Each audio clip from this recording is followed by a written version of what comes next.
രണ്ട് തരമായിട്ട് നമ്മൾ സ്പ്ലിറ്റ് ചെയ്യുന്നുണ്ട്. അത് ഒന്നാമത്തത് തിയറി ഓഫ് മൈൻഡ് പറയുന്നതാണ്. അപ്പോൾ തിയറി ഓഫ് മൈൻഡ് ആയി പറഞ്ഞു കഴിഞ്ഞാൽ ഇവർക്ക് മനുഷ്യ വികാരങ്ങളുണ്ടല്ലോ, നമ്മുടെ ബിലീഫ്സ്, നമ്മുടെ വിശ്വാസങ്ങളും വികാരം, ഇതൊക്കെ അതിന് മനസ്സിലാക്കാൻ പറ്റും. അപ്പോൾ ഫോർ എക്സാമ്പിൾ ഇത് ചാറ്റ് GPT പറയാൻ ഇത് വരുന്നില്ലേ.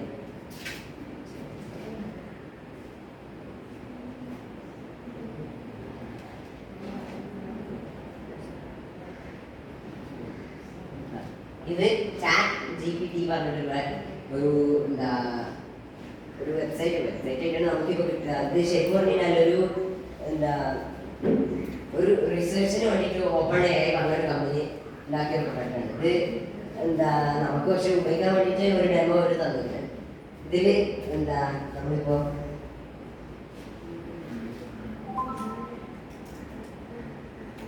ഐ എം സാഡ് എന്ന് കൊടുത്തു കഴിഞ്ഞാൽ ഇത് മനസ്സിലാവും നമ്മൾ അതിൻ്റെ എനിക്ക് ഞാൻ സാഡാണെന്ന് പറഞ്ഞു കഴിഞ്ഞാൽ അത് എന്നെ ആശ്വസിപ്പിക്കും. അങ്ങനെ വെച്ചാൽ നമ്മളെ മനുഷ്യ വികാരങ്ങൾ അത് മനസ്സിലാക്കാൻ പറ്റും. അതാണ് തിയറി ഓഫ് മൈൻഡ് ആയി പറഞ്ഞിട്ടുള്ളത്. അത്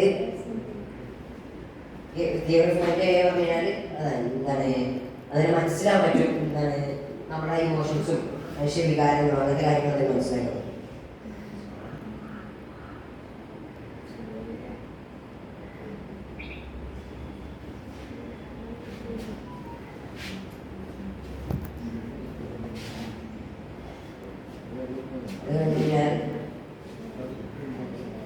സെൽഫ് അവെയർ ആയ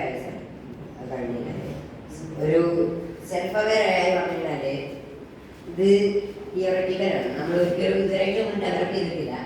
ഇത് ഒരു സെൽഫ് അവെയർ ആയി പറഞ്ഞു കഴിഞ്ഞാൽ അത് അതിന് സ്വന്തം കോൺഷ്യസ്നെസ് എന്നുവെച്ചാൽ മനുഷ്യ ബുദ്ധിയിൽ അവിടെ എത്തി. അത് സ്വന്തം ഞാൻ എന്താണ്, ഞാനൊരു ഏഴാണ്, അതിന് സ്വന്തം ഇമോഷൻസ് ഉണ്ടാവും, കോൺഷ്യസ് ആയിരിക്കും.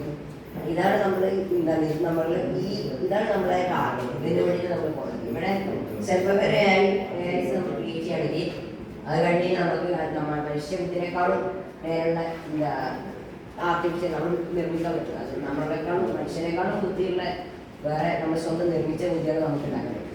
അതാണ് സെൽഫ് അവെയർ ആയത്. നമ്മളെക്കാളും അങ്ങനെയല്ല.